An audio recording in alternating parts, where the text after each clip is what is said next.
तो सैलरी से पैसा कमाना और बिजनेस से पैसा कमाना ये दो बिल्कुल अलग अलग खेल हैं।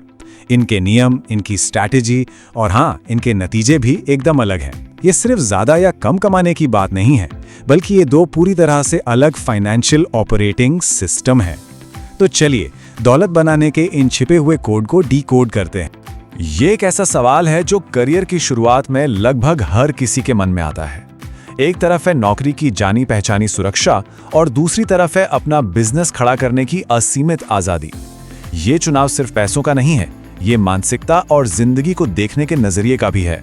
जरा सोचिए, एक तरफ है वो 9 to 5 वाला एम्प्लॉय जो हर महीने की सैलरी पर डिपेंडेंट है, और दूसरी तरफ एक कॉन्फिडेंट एंटरप्रेन्योर जो अपने बनाए हुए सिस्टम को कंट्रोल कर रहा है।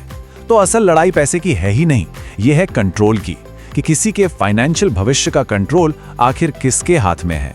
तो चलिए इसे ऐसे समझते हैं, सैलरी और बिजनेस ये इनकम बनाने के दो बिल्कुल अलग फॉर्मूले हैं। समझ लीजिए जैसे अपने फाइनेंशियल जीवन के लिए दो अलग ऑपरेटिंग सिस्टम हो। एक विंडोज है तो दूसरा मैक ओएस। दोनों काम करते हैं पर एकदम अलग तरीके से।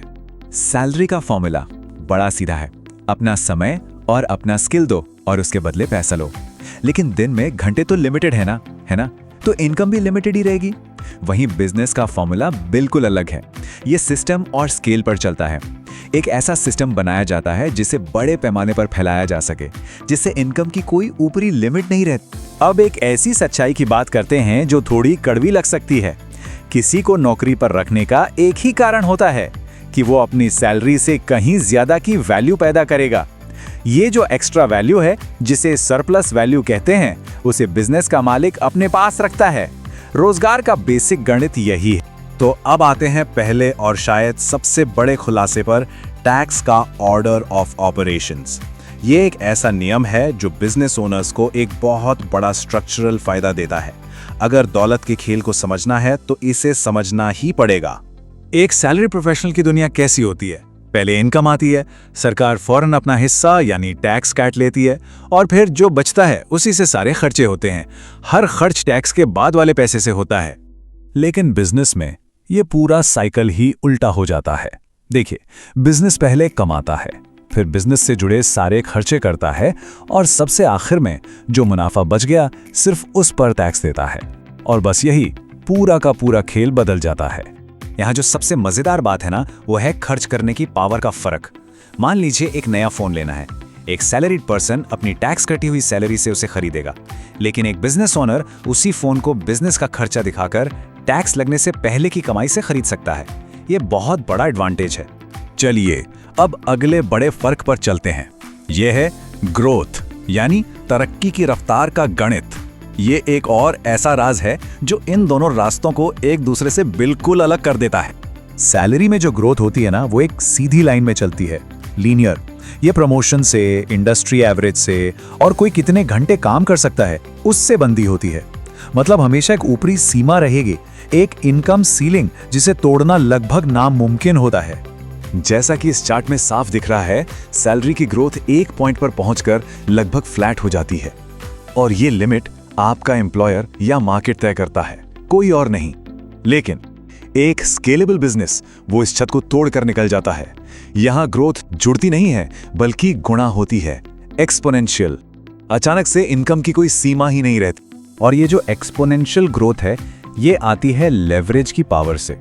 बिजनेस मालिक क्या करते हैं, वो अपनी इनकम को अपने पर्सनल टाइम से अलग कर देते हैं। जैसे कर्मचारियों की एक टीम बना ली, या फिर एक सॉफ्टवेयर बना दिया जो लाखों लोगों तक पहुंच गया। यह है लेवरेज। और अब बात करते हैं सबसे जरूरी कॉन्सेप्ट की, इक्विटी। यहीं पर असली और लंबे समय तक चलने वाली दौलत बनती है।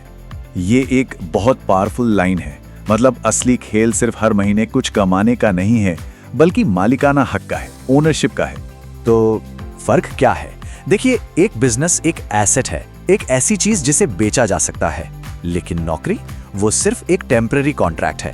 उसे न तो बेच सकते हैं, न ही किसी और को दे सकते हैं। इसको ऐसे सोचिए, जब कोई नौकरी छोड़ता है तो उसकी इनकम का वो सोर्स वहीं खत्म। लेकिन एक बिजनेस वो तो अपने मालिक के बिना भी एक मजबूत कीमती एसेट बनकर खड़ा रहता है। अब बात करते हैं जोखिम की, रिस्क की। और हम यहाँ पारंपरिक सोच को बिल्कुल पलटने वाले हैं। क्या एक सेफ नौकरी असल में उतनी सेफ है जितनी लगती है? ये सवाल थोड़ा चौंकाने वाला है ना? क्या हो अगर ये सुरक्षित नौकरी ही सबसे ज्यादा जोखिम भरी सिचुएशन हो? चलिए इसके पीछे का लॉजिक समझते हैं। इस टेबल को ध्यान से देखिए।